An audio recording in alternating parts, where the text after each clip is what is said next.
ఉగాది పండుగ తెలుగు వారికి చాలా పర్వదినం అని కూడా చెప్పొచ్చు. నమస్కారం శర్మ గారు. నమస్కారం అండి సువర్ణ గారు.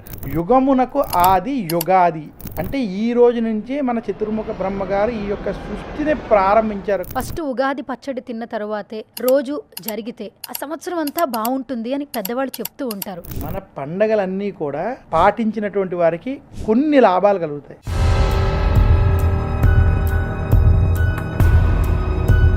ఈ షడ్ రుచులతో కూడుకున్నటువంటి ఉగాది పచ్చడి తిన్న అందులోనూ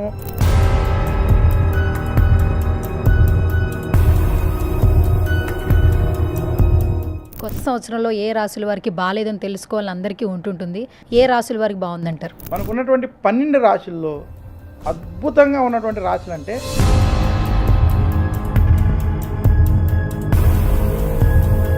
లేట్ మ్యారేజెస్ ముఖ్య కారణం జ్యోతిష్ శాస్త్రంగా చూసుకున్నట్లయితే కుజ దోషాలు, కాలసర్ప దోషాలు, రాహుకేతు దోషాలు. అయితే ఇది చాలా ముఖ్యం. రాజకీయ పరంగా చూస్తే కేసీఆర్ గారి గురించి చెప్పడం జరిగింది. కేసీఆర్ గారి జాతకానికి వచ్చేటప్పటికి రాజకీయ పరంగా ఆయనకి అస్సలు పరిస్థితి బాగోలేదు, ఆరోగ్య పరిస్థితి కూడా బాగోలేదని మన. హాయ్ హలో నమస్తే, welcome to Suman TV. Ugadi పండుగ ప్రతి ఒక్కరికి చాలా స్పెషల్. సంవత్సరాది అని మాట్లాడుకుంటూ ఉంటాం. తెలుగు వారికి చాలా పర్వదినం అని కూడా చెప్పొచ్చు. రైట్ నో నాతో పాటు ఉగాది గురించి బోల్డని విశేషాలు తెలియచేయడానికి ప్రముఖ ఆధ్యాత్మికవేత్త, పంచాంగకర్త శ్రీ బ్రహ్మశ్రీ చిలకమర్తి ప్రభాకర్ చక్రవర్తి శర్మ గారు రైట్ నో నాతో పాటు ఉన్నారు. ఆయనతో మాట్లాడదాం, బోల్డని విశేషాలు ఆయన మాటలు అడిగి తెలిసేసుకుందాం. నమస్కారం శర్మ గారు. నమస్కారం అండి సువర్ణ గారు. ముందుగా మీకు ఉగాది శుభాకాంక్షలు.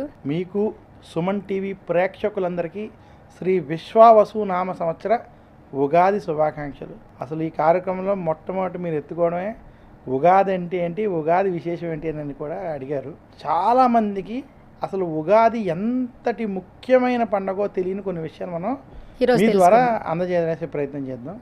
చూడండి, మనకి అసలు ఉగాది అనేది ప్రతి ఒక్కరికి తెలిసిన ఏంటంటే ఉగా అంటే నక్షత్రము అని, ఉగాది అంటే నక్షత్ర గమనము ప్రారంభమైందని. ఇదే కాకుండా యుగమునకు ఆది యుగాది, ఈ యుగాది వాడుకగా ఉగాది కూడా అయింది. అంటే ఈ రోజు నుంచి మన చతుర్ముఖ బ్రహ్మ గారు ఈ యొక్క సృష్టిని ప్రారంభించారు. కలియుగం ఈ రోజు నుంచే ప్రారంభమైంది. చైత్రమాస శుక్లపక్ష పాడ్యమి నుండి ఉగాది అని మనకు చెప్పారు.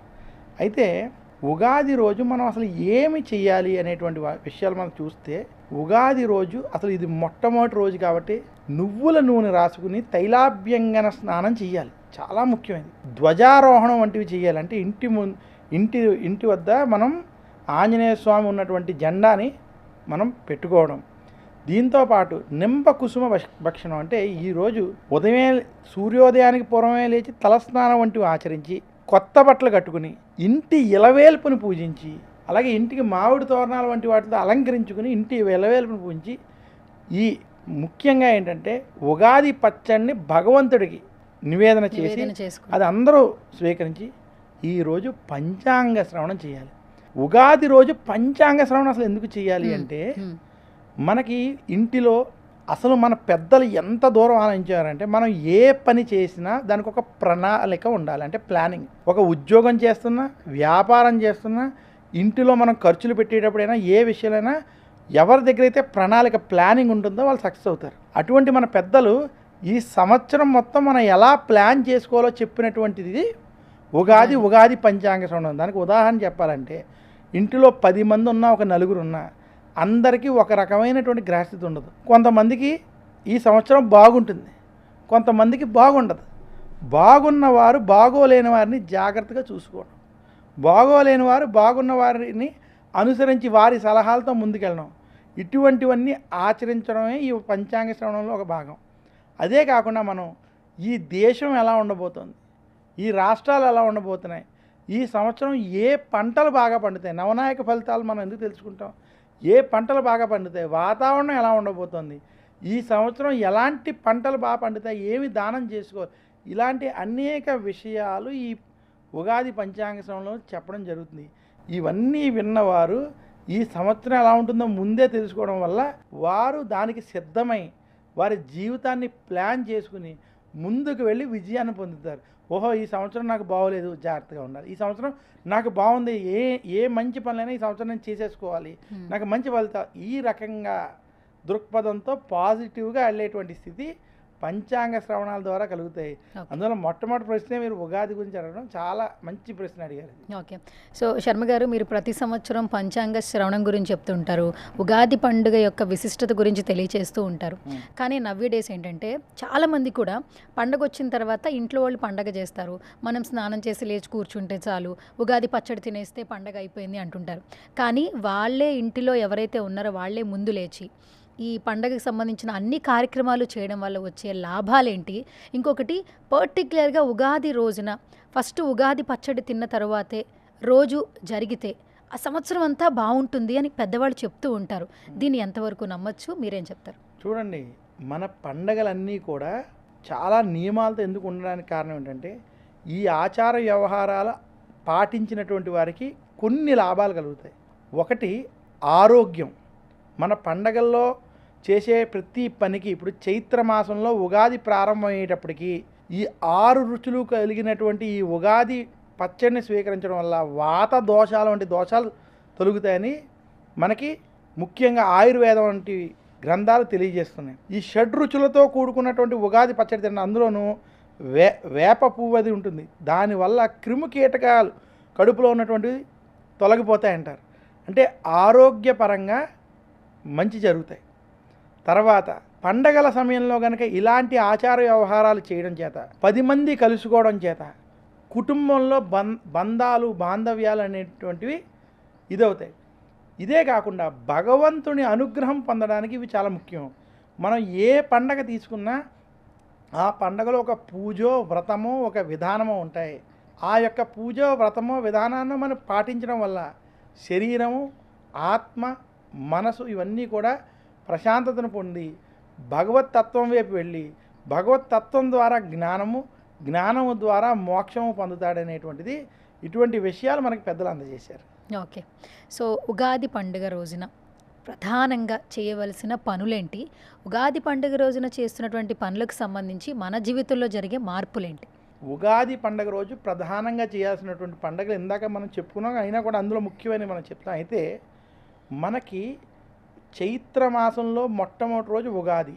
ఈ ఉగాది రోజు ఏదైనా ఏ పని ప్రారంభించినా అది విజయం పొందుతుందని శాస్త్రం. మనకి జ్యోతిష్ శాస్త్రంలో 3.5 ముఖ్య ముహూర్తాలను ఉన్నాయి. ఆ 3 ముఖ్య ముహూర్తాలు ఏంటంటే ఈ ముహూర్తాలలో ఏ పని చేసినా మీకు ముహూర్తంతో పని లేకుండా, అంటే ఈ 3 రోజుల్లో మీకు ముహూర్తంలో పని లేకుండా ఏ శుభకార్యాన్ని మీరు ప్రారంభం చేసినా దిగ్విజయం అవుతుంది. అంటే మంచి పనులు కనుక ఈ సమయంలో చేస్తే, అంటే విద్యార్థులు కనుక ఉగాది వంటి రోజుల్లో చదువుకోవడం, వ్యాపారస్తులు వ్యాపారంలో కొత్త ప్రారంభం చేసుకోవడం, కొత్త దస్తావేజులు వంటివి రాసుకోవడం, అలాగే మనం ఈరోజు కొత్త వస్తువులు వంటివి కొనుక్కోవడం, ఇలాంటివి చేయడం చాలా మంచిది. దానికి ఉదాహరణ ఈ 3 ముహూర్తాలు ఏంటి? చైత్రమాస శుక్లపక్ష పాడ్యం ఉగాది, 2 వైశాఖ మాస శుక్లపక్ష తృతీయ అక్షయ తృతీయ, 3 ఆశ్వేజ మాస శుక్లపక్ష దశమి విజయదశమి. ఈ 3 రోజులు ముహూర్తంతో పని లేకుండా ఏదైనా చేయమన్నారు. అయితే ఏదైనా చేయడం అంటే మంచి పనులు చేయడం. మనం ఈ రోజుల్లో ఈ 3 రోజుల్లో మీకు అవసరం అనుకుంటే కొత్త బండి కొనుక్కోవడం, అవసరమైనటువంటి వస్తువు కొనుక్కోవడం, అలాగే మీకు అవసరమైనటువంటి పిల్లలకైతే పుస్తకాలు వంటివి, వారికి కావాల్సినటువంటి చదువుకి సంబంధించినటువంటి చేసుకోవడం, పెద్దలు వారికి కావాల్సినటువంటి వస్త్రాలు వంటివి అన్నీ చేసుకోవడం.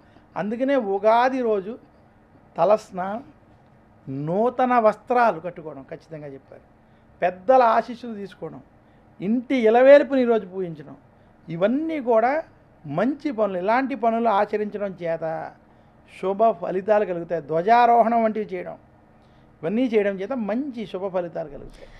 శర్మ గారు, కొత్త బట్టలు ధరిస్తే కూడా మంచిది అన్నారు. చాలా మట్టుకు ఏంటంటే ఒకప్పుడు పండగలు, ఏ పండగలైనా కూడా ఎక్కువగా తెలుపు, పసుపు ఇలాంటి కలర్స్ ఎక్కువగా చూస్ చేసేవాళ్ళు. ఇప్పుడు బ్లాక్ కూడా వేసేసుకుంటున్నారు.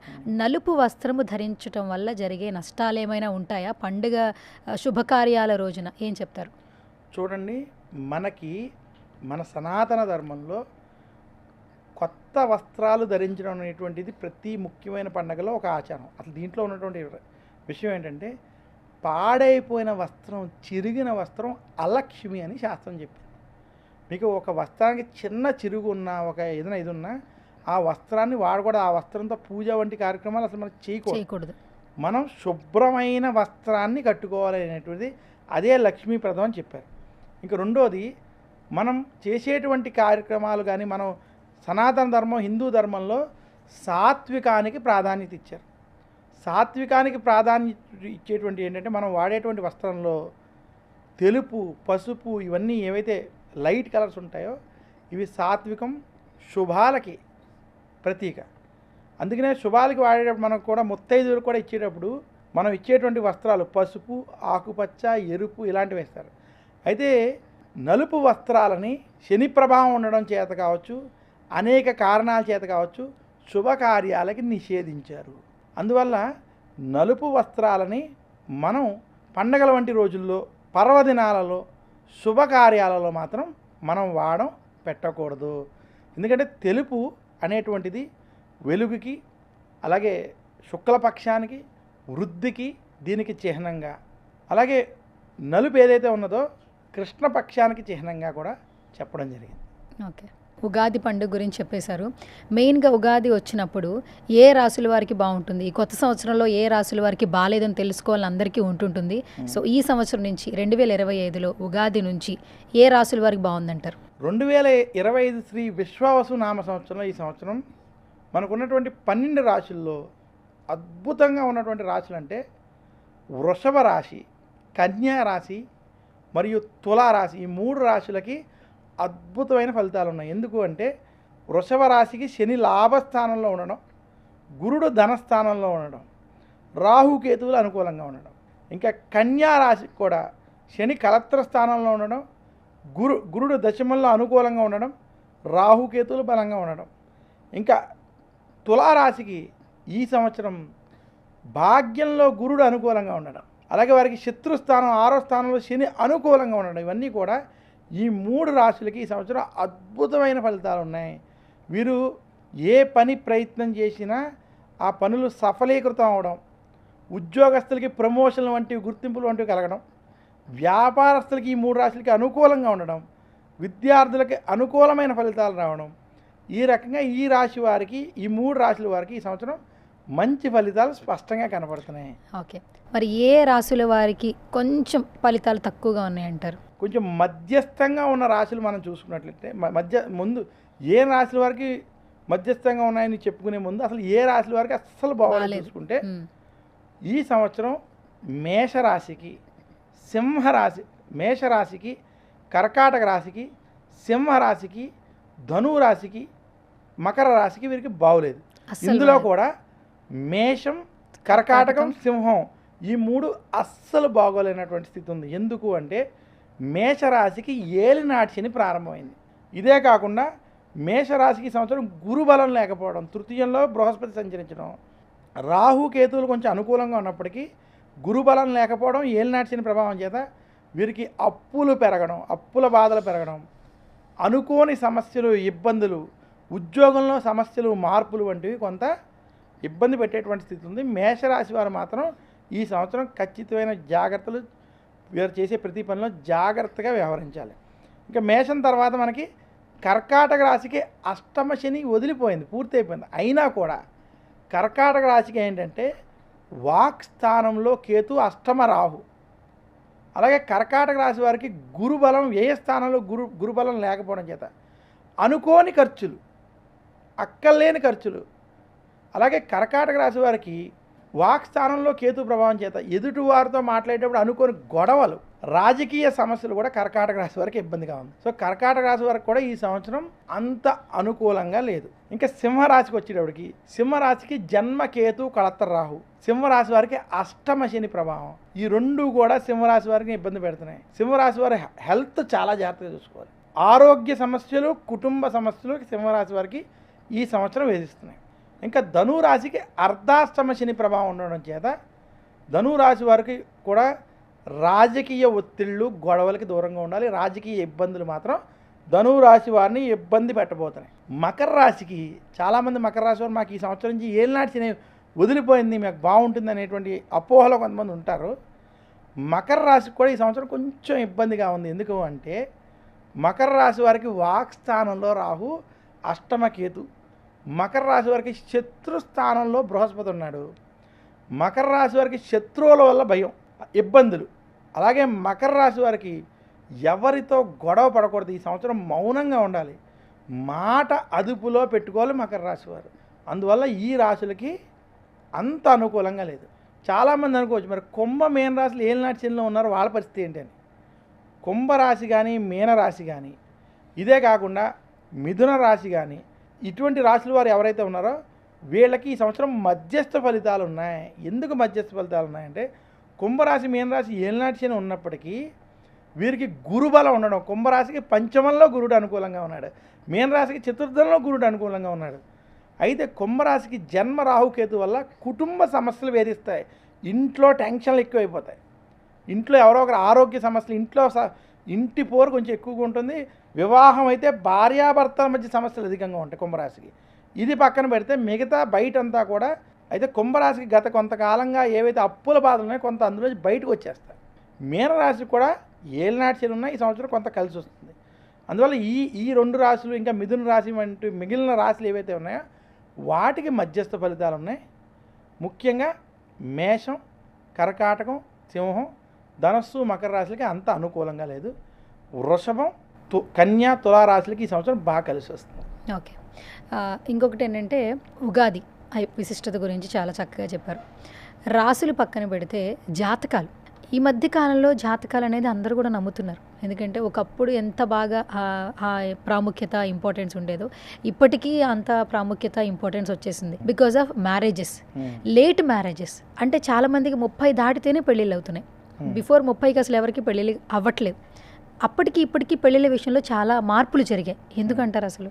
చూడండి, ఈ మధ్యకాలంలో 30 లోపు పెళ్లి చేసుకున్న వారు ఉన్నారు. అయితే లేటు మ్యారేజెస్కి ముఖ్య కారణం జ్యోతిష్ శాస్త్రంగా చూసుకున్నట్లయితే దానికి ముఖ్యమైన కారణం ఈ 3 గ్రహాలను మనం పరిశీలనగా తీసుకోవచ్చు. కుజ దోషాలు, కాలసర్ప దోషాలు, రాహుకేతు దోషాలు. ఈ 3 దోషాలు లేటు మ్యారేజ్కి ఎక్కువ ఇబ్బంది పెట్టేటువంటి స్థితి ఉంటాయి. ఏ వ్యక్తికైనా తన జాతకంలో కుజదోషం ఉన్నా, కాలసర్పదోషం ఉన్నా, రాహుకేతు దోషాలు ఉంటే వారికి వివాహపరంగా సమస్యలు ఉంటాయి. అయితే మీరు లేట్ మ్యారేజ్ అన్నారు. చాలా విషయాల్లో జ్యోతిష్ శాస్త్రం లేటు మ్యారేజ్ మంచిదని చెప్పింది. అంటే అందరినీ లేట్ మ్యారేజ్ చేసుకోమని కాదు, ఈ దోషాలు ఉన్న వాళ్ళకి మాత్రం చెప్తున్నాను. ఈ దోషాలు ఉన్నవారు కనుక త్వరగా పెళ్లి చేసుకుంటే వారికి 2-3 వివాహాలు అయ్యేటువంటి పరిస్థితులు కూడా ఏర్పడవచ్చు. లేదా వివాహంలో సమస్యలుగా ఉండి కొంచెం దూరంగా ఉండడం, సంతాన సమస్యలు ఉండడం, ఇలాంటివి కలగచ్చు. అయితే ఇవి కూడా వారి జాతకాలను బట్టి చెప్పాలి. మనం ఇవన్నీ కూడా జాతకం చూడకుండా మాత్రం మాట్లాడకూడదు. కానీ ఎక్కువ శాతం మనం ఎక్కువ చూసేటువంటి జాతకాల్లో ఈ ప్రభావాలు ఉంటాయి. అయితే ఈ దోషాలు ఉన్నవారు కనుక కొంచెం 28 సంవత్సరాల తర్వాత ఆలస్యంగా వివాహం చేసుకుంటే కొంత ఆ దోషం తగ్గుతుందని, దీన్ని కొంచెం మనం సైంటిఫిక్గా కూడా తీసుకున్నట్లయితే ఈ దోషాలు ఉన్నటువంటి వారికి ఆవేశం కంట్రోల్లో ఉండదు, మెచ్యూరిటీ తక్కువగా ఉంటుంది. ఏజ్ పెరిగే కొద్దీ వారికి ఆ యొక్క మెచ్యూరిటీ లెవెల్స్ కొంచెం ఆవేశం తగ్గడం, కొంచెం అర్థం చేసుకునేటువంటి స్థితి ఏర్పడవచ్చు అనేటువంటి కూడా శాస్త్రపరంగా చెప్పడం జరిగింది. అందువల్ల కొంచెం ఆలస్య వివాహాలు ఈ దోషంలో పనికి రావచ్చు. కానీ వివాహం అనేది త్వరగా చేసుకుంటేనే మంచిది. ఎందుకంటే 23 సంవత్సరాల నుంచి 27 సంవత్సరాల లోపు కనుక వివాహం చేసుకున్నట్లయితే అది సరైన వివాహం.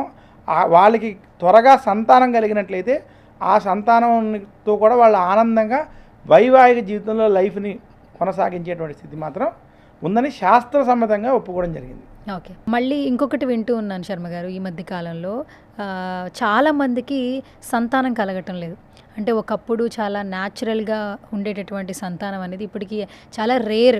ఒక 70% చూసుకుంటే పిల్లలు కలగట్లేదని హాస్పిటల్ చుట్టూ తిరుగుతున్న సందర్భాలు మనం చూస్తున్నాం. మెయిన్గా ఈ మధ్య కాలంలో ఇలాంటి సమస్యలు ఎక్కువ వింటూ ఉన్నాం కదా. సంతానం లేకపోవడానికి ఏమైనా మన జాతకంలో దోషాలు బట్టి ఏమైనా ఉంటాయా, లేదంటే మన పూర్వ తరాల నుంచి ఏమైనా వాడి దోషాలు మనల్ని వెంటాడతాయి అంటారు? ఏం చెప్తారు? ఇది చక్కటి ప్రశ్న. అయితే నేటి ఆధునిక తరంలో సంతానం కలగకపోవడానికి అనేక కారణాలు ఉన్నాయి. అంటే మనం తీసుకునేటువంటి ఆహార వ్యవహారాలు కావచ్చు, లేదా మనకు ఉండేటువంటి చెడు అలవాట్లు కావచ్చు, ఇవన్నీ కూడా సంతాన దోషానికి మనకి కనపడుతున్నటువంటి విషయాలు. అయితే ఇవి కాకుండా శాస్త్రపరంగా మాత్రం చెప్పాలంటే కొన్ని విషయాలు మనం సంతానపరంగా చూసుకోవాలి. ఏ వ్యక్తికైనా జీవితంలో వారి జాతకంలో గనక కొన్ని దోషాలు ఉంటాయి. కుజ దోషం, కాలసర్పదోషం, రాహుకేతు దోషం, శనికి సంబంధించిన దోషాలు అంటే సంతాన స్థానంలో గనక శని వంటి ప్రభావాలు ఉన్నా ఇటువంటి దోషాల వల్ల సంతానం కలగకపోవడం అనేటువంటిది ఒక అంశం. ఇది కాకుండా పితృదోషాలని కొన్ని దోషాలు ఉంటాయి. అంటే మన ఇంటిలో గనక గతించినటువంటి వారు అంటే తాతలు, తల్లిదండ్రులు ఎవరన్నా గతించిన వాళ్ళు ఉండి వారికి గనక పిండ ప్రదానాలు, సంవత్సరికాలు, మాసికాలు వంటివి ఏవైతే కార్యక్రమాలు ఉంటాయో అవి సవ్యంగా సరిగ్గా చెయ్యకపోయినా, అవి గనక వాటికి చేసుకునేటువంటి పరిహారాలు సరిగ్గా ఆచరించకపోయినా దాని ప్రభావం కూడా సంతానం మీద ఉంటుంది. ఇదే కాకుండా కొంతమందికి ఇంటి ఇలవేల్పు ఉంటాయి. అంటే కొంతమందికి నాగప్రతిష్ఠలు చేసిన వాళ్ళు, సుబ్రహ్మణ్య ఆరాధన చేసేవారు, అమ్మవారిని పూజించేటువంటి వారు ఉంటారు. నాగదోషాలు, కాలసర్ప దోషాలు వంటి దోషాలతో ఉండి ఆ ఇంటి ఇలవేల్పుని కొన్ని తరాలు పూజించి ప్రస్తుత తరంలో వారు అటువంటి ఆచార వ్యవహారాలు ఆచరించకుండా ఉండేటువంటి వాళ్ళు ఎవరైనా ఉంటే వాటి ప్రభావం కూడా కొంత ఉంటాయి. అయితే ఏవి ఉన్నాయనేటువంటిది వారి వారి జాతకాన్ని, వారి ఇంటిలో ఉన్నటువంటి పరిస్థితుల్ని చూసి గనక వారు అవి ఆచరించుకుంటే కొంచెం ఆ దోషాల నుంచి బయటికి రావచ్చు. ఇది మనం శాస్త్రపరంగా మాట్లాడితే ఇవి కొన్ని కారణాలు మాత్రం ఖచ్చితంగా ఉంటాయని మాత్రం చెప్పగలను. ఓకే. జాతకం చూపించుకోవాలి అనుకున్నప్పుడు చాలామందికి ఒక మాట ఎక్కువగా వినిపిస్తూ ఉంటుంది. కుజదోషం అని చెప్తారు ఆడపిల్లలకి. తర్వాత ఏలినాటి శని అనేది చెప్తూ ఉంటారు. నిజంగా ఏలినాటి శని అనేది ఒక వ్యక్తిగత జీవితంలో చాలా ప్రభావం చూపిస్తుంది అంటారా? 7 ఏళ్ల వరకు ఆ ప్రభావం ఉంటుందని అంటారు. అది ఎంతవరకు నమ్మచ్చు? చూడండి, జాతకంలో కుజదోషం అనేది కేవలం ఆడపిల్లలు కాదు, అది అందరికీ వర్తిస్తుంది. దానికి ఆడవాళ్ళైనా మగవాళ్ళైనా అందరికీ ఆ దోషాలు ఒకే రకంగా ఉంటాయి. అయితే ఇప్పుడు ఇందాక మీరు అన్నారు ఏలినాటి శని అని. ఏలినాటి శని అనేటువంటిది మనకి రాశుల యొక్క గోచార గ్రహస్థితిని బట్టి వస్తుంది. అంటే శని ఒక రాశి నుండి మరొక రాశికి 2.5 సంవత్సరాలకి మారుతాడు. జ్యోతిష్ శాస్త్ర ప్రకారం కనుక శని 12, 1, 2 స్థానాలు అంటే మన రాశికి వ్యయస్థానం, జన్మస్థానం, ద్వితీయ స్థానంలో ఉంటే దాన్ని ఏలినాటి శని అంటారు. ఉదాహరణకి ఇప్పుడు శని ఈరోజు కుంభరాశిలో ఉన్నాడు, ఒక నెల రోజుల తర్వాత మీనరాశిలోకి వెళ్తాడు. అంటే శని కనుక మీనరాశిలో ఉంటే కుంభరాశికి ఆఖరి 2.5 సంవత్సరాలు ఏలినాటి శని, మీనరాశికి జన్మ ఏలినాటి శని, అలాగే మేషరాశికి ఏలినాటి శని యొక్క ప్రారంభ సమయం. అంటే ఈ 3 రాశులు ఒకదాని పక్కన ఉండడం చేత 2.5 కలిపి ఈ 7.5 సంవత్సరాలని ఏలినాటి శని అని చెప్పడం జరిగింది. అందువల్ల ఈ ఏలినాటి శనిలో ఎలా ఉంటుందంటే, ఈ ఏలినాటి శనిలో మానవుడికి కొంత ఇబ్బందికరమైనటువంటి వాతావరణం ఉంటుంది. అయినప్పటికీ వారి జాతకాల బలాన్ని బట్టి ఆ ప్రభావం ఉంటుంది. ఏలినాటి శనిలో ముఖ్యమంత్రులు అయిన వాళ్ళు ఉన్నారు, ఏలినాటి శనిలో సూపర్ స్టార్లు అయిన వాళ్ళు ఉన్నారు, ఏలినాటి శనిలో పైనుంచి కిందకి పడిపోయిన వాళ్ళు ఉన్నారు, ఏలినాటి శనిలో జైలు పాలైన వాళ్ళు ఉన్నారు, ఏలినాటి శనిలో అప్పుల పాలైన, అంటే ఏలినాటి శనిలో అన్ని రకాలు ఉన్నవాళ్ళు ఉన్నారు. ఏలినాటి శనిలో ఇబ్బంది పడి తిరిగి పుంజుకుని మంచి స్థానానికి వచ్చినటువంటి వాళ్ళు ఉన్నారు. ఏలినాటి శని చెడు ఎంత చేస్తుందో మంచి కూడా అంతే చేస్తుంది. అయితే ఇవన్నీ కూడా జాతక ప్రభావం, అలాగే గోచారంలో ఉన్నటువంటి మిగతా గ్రహాలు, గురుగ్రహం వంటి బలాలు ఎక్కడున్నాయి గోచారంలో, అలాగే మన జాతకంలో ఉన్నటువంటి బలాలు, వీటిలన్నింటి మీద ఏలినాటి శని యొక్క ప్రభావం ఆధారపడుతుంది. ఎవరికైనా జాతకంలో శని బలంగా ఉండి వారి గోచారంలో కనుక గురుడు కూడా మంచి స్థానాల్లో సంచరిస్తూ ఉంటే ఏలినాటి శని వాళ్ళకి ఉపయోగపడినంత వాళ్ళకి ఇచ్చినటువంటి అభివృద్ధి మరొకటి ఇవ్వదు. ఓకే. ఏలినాటి శనిలో కొన్ని కోట్లు సంపాదించినటువంటి వాళ్ళు ఉన్నారు, కొన్ని కోట్లు సంపాదించి జైలు పాలైన వాళ్ళు ఉన్నారు, ముఖ్యమంత్రులు అయిన వాళ్ళు, ఈ రకంగా అన్నీ ఉన్నాయి. ఏలినాటి శనిలో అన్నీ ఉంటాయి. అయితే అది మనం చూసుకుని దాని ప్రకారం దానికి సంబంధించినటువంటి శాంతులు, భగవంతుని నమ్ముకుని చేసేటువంటి క్రియలు చేసుకున్నట్లయితే ఏలినాటి శని సత్ఫలితాలు ఇస్తాయి. సో శర్మ గారు, ఈ సంవత్సరం ఏ రాశుల వారికి బాగుందో చెప్పారు, ఏ రాశుల వారికి మధ్యంతర ఫలితాలు ఉన్నాయో చెప్పారు, ఏ రాశుల వారికి అస్సలు బాగాలేదో క్లియర్గా చెప్పారు. రాజకీయ పరంగా చూస్తే, రాజకీయ కోణంలో ఎటువంటి మార్పులు జరగబోతున్నాయి ఈ సంవత్సరం? చూడండి, ఈ సంవత్సరం మనం నవనాయకులను చూసుకున్నట్లయితే ఈ సంవత్సరం చైత్రమాస శుక్లపక్ష పాడ్యమి మనకి ఉగాది ఆదివారం వచ్చింది. ఆదివారం అంటే ఆదివారానికి అధిపతి సూర్యుడు రవి, అందువల్ల నవనాయకుల్లో రాజు రవి అయ్యాడు. సేనాధిపతి కూడా రవి, మేఘాధిపతి అర్ఘ్యాధిపతి రవి, మంత్రి చంద్రుడు. ఈ నవనాయకులను చూసుకున్నట్లయితే ఈ సంవత్సరం ఎవరైతే ముఖ్యమంత్రులుగా పరిపాలిస్తున్నారో, ఎవరైతే రాజుగా ప్రధానమంత్రిగా వీళ్ళు పరిపాలిస్తున్నారో వీరు చాలా ధర్మబద్ధంగా ఉండేటువంటి పరిస్థితి ఉంది. అందువల్ల వీళ్ళు తీసుకునే నిర్ణయాలు కొంత ఇబ్బందికరమైనటువంటి వాతావరణం కలుగుతుంది. ఎవరైతే పరిపాలిస్తున్నారో వారికి అనుకోని సమస్యలు, ఊహించని సమస్యలు ఇబ్బంది పెడతాయి. దానివల్ల ఈ రవి ప్రభావం చేత ఇబ్బందికరమైనటువంటి వాతావరణం మాత్రం ఈ సంవత్సరం పరిపాలించేటువంటి రాజకీయ నాయకులు ఉండబోతుంది. ఓకే. ఇంకొకటి ఏంటంటే గతంలో మీరు కేసీఆర్ గారి గురించి చెప్పడం జరిగింది. ఇప్పుడు రైట్ నౌ ఆయన జాతక రీత్యా ఎలాంటి ఫలితాలు మనం చూడొచ్చు అంటారు? ఏమైనా మార్పులు జరిగే అవకాశాలు ఉన్నాయంటారు? కేసీఆర్ గారి జాతకానికి వచ్చేటప్పటికి కేసీఆర్ గారు కర్కాటక రాశి. గతంలో మనం చెప్పుకున్నప్పుడు కర్కాటక రాశికి అష్టమ శని ప్రభావం ఉంది. అష్టమ శని ప్రభావం చేత రాజకీయ పరంగా ఆయనకి అస్సలు పరిస్థితి బాగోలేదు, ఆరోగ్య పరిస్థితి కూడా బాగోలేదని మనం అప్పుడు స్పష్టంగా చెప్పుకున్నాం. అయితే కర్కాటక రాశి వారికి ఈ సంవత్సరం కూడా అస్సలు బాగోలేదు. ఈ వచ్చే ఒక సంవత్సరంన్నర కర్కాటక రాశికి మొట్టమొదటిది ఆరోగ్యపరంగా బాగోలేదు. ఎందుకు అంటే కర్కాటక రాశికి అష్టమ శని పూర్తయిన రాహు ఆయుస్థానంలో, వాక్ స్థానంలో కేతువు. అందువల్ల వారు ఏం మాట్లాడినా కూడా అందులో గొడవలు అయ్యేటువంటి స్థితి స్పష్టంగా కనపడుతుంది. అలాగే ఇంకోటి, కర్కాటక రాశి వారికి శని ఒక్కడు ఇప్పుడు బలంగా ఉన్నప్పటికీ భాగ్యంలో గురుడు వ్యయస్థానంలో ఉన్నాడు. ఇదే గురుడు మళ్ళీ వచ్చే సంవత్సరం జన్మ రాశిలో కూడా వస్తాడు. అందువల్ల ఈ సంవత్సరం ఇంకో 2 ఏళ్ళు కూడా కేసీఆర్ గారికి అంత అనుకూలంగా లేదు, ఆరోగ్యపరంగానూ లేదు, రాజకీయ పరంగా కూడా లేదు. అందువల్ల వారు కొంచెం జాగ్రత్తగా ఉండాలి. ఇది చిలకమర్తి పంచాంగరీత్యానే నేను చెప్తున్నాను. ఏంటంటే రాజకీయ పరంగా మనం గోచార పరంగా చేసేటువంటి అనాలిసిస్ మీద చెప్తున్నాం. సో అందువల్ల వారు జాగ్రత్తగా ఉంటే కొంచెం మంచిది. మందపల్లి వంటి ప్రదేశాలకు వాళ్ళు వెళ్ళడం, లేదా ముఖ్యంగా గురుబలం లేదు కాబట్టి దక్షిణామూర్తి వంటి స్తోత్రాలు పఠించుకోవడం, దక్షిణామూర్తిని పూజించడం చేత కొంత కర్కాటక రాశి వరకు శుభ ఫలితాలు కలుగుతాయి. శర్మ గారు, మీరు రీసెంట్గా కుంభమేళా వెళ్ళారు. కుంభమేళా అనేది ప్రతి ఒక్కరికి కూడా చాలా ప్రాధాన్యత సంతరించుకున్నటువంటి విషయం. ఎంతోమంది అక్కడికి వెళ్ళలేని వారు కూడా ఒక్కసారి వెళితే మన జీవితంలో మార్పులు వస్తాయేమో అన్న నానుడి ఉండింది. ఇంకొకటి ఏంటంటే అక్కడి నుంచి వెళ్ళొచ్చిన తర్వాత అక్కడి నీటి గంగాజలం, అక్కడి గంగాజలం తీసుకొచ్చి చాలామందికి ఇక్కడ వెళ్ళని వాళ్ళకి ఇవ్వడం జరిగింది. అంటే ప్రసాదం ఎట్లా తెచ్చిస్తాము, ఆ గంగాజలం మనం మీద వేసుకున్న, స్నానం చేసేటప్పుడు ఆ వాటర్ని మనం యూజ్ చేసినా కూడా కొంచెం శుభ ఫలితాలు కలుగుతాయి అంటారు. సో కుంభమేళా గురించి, కుంభమేళాకు వెళ్ళిన వాళ్ళకి ఉండేటటువంటి ఫలితాలు కావచ్చు, లేదా అక్కడి నుంచి తెచ్చిన నదీ జలం గురించి ఏం చెప్తారు? చాలా చక్కటి ప్రశ్న అండి, అరుదైన ప్రశ్న, ఎవరు అడగని ప్రశ్న ఇది. మంచి ప్రశ్న అడిగారు సువర్ణ గారు. చూడండి, కుంభమేళా, అసలు మనం కుంభమేళా గురించి తెలుసుకోవాలంటే ముందు కుంభమేళా ఈసారి ప్రయాగ క్షేత్రంలో జరిగింది. ప్రయాగ క్షేత్రం ఏంటి? ప్రయాగలో గంగా, యమున మరియు సరస్వతి అంతర్వాహినిగా త్రివేణి సంగమం. మన భారతదేశం ఈ భూప్రపంచంలో ఉత్తమమైన నది ఏదైనా ఉంటే అది గంగ. గంగకి సాటి మరొకటి లేదు. గంగతో పాటు శ్రీకృష్ణుడు పుట్టినటువంటి బృందావనం నుంచి వచ్చేటువంటి యమునా నది ప్రయాగలో కలుస్తుంది. అంటే గంగా యమున సంగమం జరగడం, సరస్వతీదేవి అంతర్వాహినంగా ఉన్నటువంటి ఆ ప్రాంతంలో అసలు ఎప్పుడు స్నానం చేసినా, అక్కడి నుంచి త్రివేణి సంగమం నుంచి ఎప్పుడు గంగాజలం ఇంటికి తెచ్చుకుని దాంట్లో అది జల్లుకున్నా అది శుభ ఫలితం.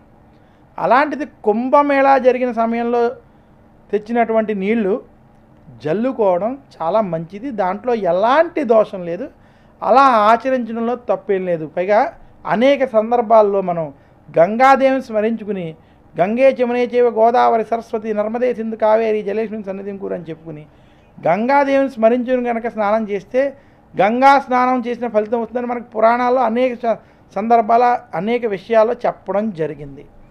ఇదే కాకుండా ఇంకొకసారి ప్రేక్షకులు చెప్పేది, కుంభమేళా ఈసారి అయిపోయినా ఈ సంవత్సరం 2025లో అదే ప్రయాగ క్షేత్రం సరస్వతీ నది పుష్కరాలు వస్తాయి. మే 2025 చిలకమర్తి పంచాంగరీత్యా రాత్రి 8:40 బృహస్పతి మనకి వృషభ రాశి నుంచి మిథున రాశిలోకి మారడం చేత సరస్వతీ నదికి మే 15, 2025 నుంచి 26 మే 2025 వరకు ఈ 12 రోజులు సరస్వతీ నది పుష్కరాలు ఉన్నాయి. ఎవరైనా కుంభమేళాకి అసలు మేము వెళ్ళలేకపోయాం, మాకు టికెట్లు దొరకలేదు, లేదా మాకు ఆ జనంలో వెళ్ళలేక భయపడ్డాం అనుకునేటువంటి వారికి ఈ సరస్వతీ నది పుష్కరాలు ఒక అద్భుతమైన అవకాశం. కుంభమేళా జరిగిన ఈ సంవత్సరంలోనే సరస్వతీ నది పుష్కరాలు రావడం చేత ఈ 12 రోజుల్లో కనుక కనీసం తెలుగు రాష్ట్ర ప్రజలు కనుక ఆ ప్రయాగ క్షేత్రంలో కనుక పాల్గొని సరస్వతీ నది పుష్కర స్నానం ఆచరించినట్లయితే వారికి శుభ ఫలితాలు కలుగుతాయి.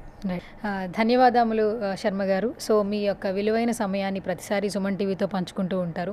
అలాగే మీరు చెప్పే మాటలు కూడా చాలామంది వింటూ ఉన్నారు, ఆచరిస్తూ ఉన్నారు. సో మరొక పండుగతో మరొకసారి కలుసుకుందామని తెలుసుకుంటూ ఫైనల్గా సుమన్ టీవీ గురించి ఏం చెప్పేస్తారు? సుమన్ టీవీ ప్రేక్షకులందరికీ శ్రీ విశ్వావసు నామ సంవత్సర ఉగాది శుభాకాంక్షలు తెలియజేస్తూ, సుమన్ టీవీ ప్రేక్షకులకి, సుమన్ టీవీ యాజమాన్యానికి కూడా నేను ఎప్పుడు ఢిల్లీ నుంచి ఇక్కడికి వచ్చిన మంచి కార్యక్రమాలు ఏదో ఒక ఆధ్యాత్మిక విషయాల మీద అడుగుతూ కొన్ని మంచి విషయాలు ప్రజలతో జనాలతో చెప్పుకునేటువంటి అవకాశం ఇచ్చేటువంటి సుమన్ టీవీ కూడా నా హృదయపూర్వక ధన్యవాదాలు తెలియజేస్తూ సెలవు తీసుకుంటున్నాను. నమస్కారం. మీ చిలకమర్తి ప్రభాకర్ చక్రవర్తి.